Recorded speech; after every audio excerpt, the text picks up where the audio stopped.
Deuteronomy 16. Observe the month of Abib, and keep the Passover unto the Lord thy God. For in the month of Abib the Lord thy God brought thee forth out of Egypt by night. Thou shalt therefore sacrifice the Passover unto the Lord thy God, of the flock and the herd, in the place which the Lord shall choose to place his name there. Thou shalt eat no leavened bread with it. 7 days shalt thou eat unleavened bread therewith, even the bread of affliction. For thou camest forth out of the land of Egypt in haste, that thou mayest remember the day when thou camest forth out of the land of Egypt all the days of thy life. And there shall be no leavened bread seen with thee in all thy coast 7 days, neither shall there any thing of the flesh, which thou sacrificedst the first day at even, remain all night until the morning. Thou mayest not sacrifice the Passover within any of thy gates, which the Lord thy God giveth thee.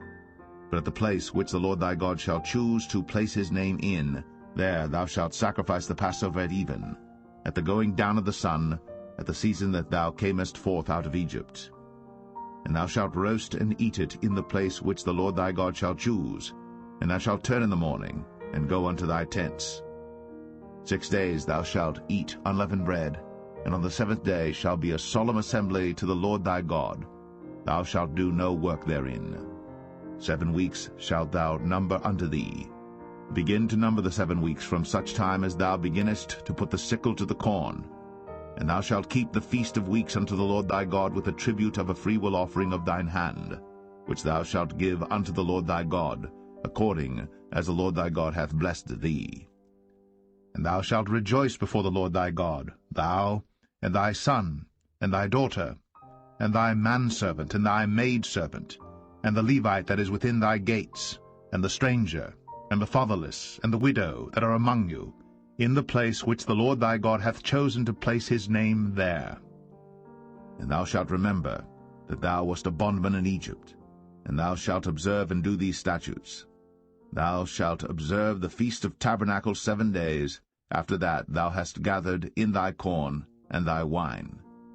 And thou shalt rejoice in thy feast, thou and thy son, and thy daughter, and thy manservant, and thy maidservant, and the Levite, the stranger, and the fatherless, and the widow, that are within thy gates. 7 days shalt thou keep a solemn feast unto the Lord thy God in the place which the Lord shall choose, because the Lord thy God shall bless thee in all thine increase, in all the works of thine hands. Therefore thou shalt surely rejoice. 3 times in a year shall all thy males appear before the Lord thy God in the place which he shall choose, in the feast of unleavened bread, in the feast of weeks, in the feast of tabernacles, and they shall not appear before the Lord empty. Every man shall give as he is able, according to the blessing of the Lord thy God which he hath given thee. Judges and officers shalt thou make thee in all thy gates, which the Lord thy God giveth thee throughout thy tribes, and they shall judge the people with just judgment. Thou shalt not wrest judgment. Thou shalt not respect persons, neither take a gift, for a gift doth blind the eyes of the wise, and pervert the words of the righteous. That which is altogether just shalt thou follow, that thou mayest live, and inherit the land which the Lord thy God giveth thee. Thou shalt not plant thee a grove of any trees near unto the altar of the Lord thy God, which thou shalt make thee. Neither shalt thou set thee up any image, which the Lord thy God hateth.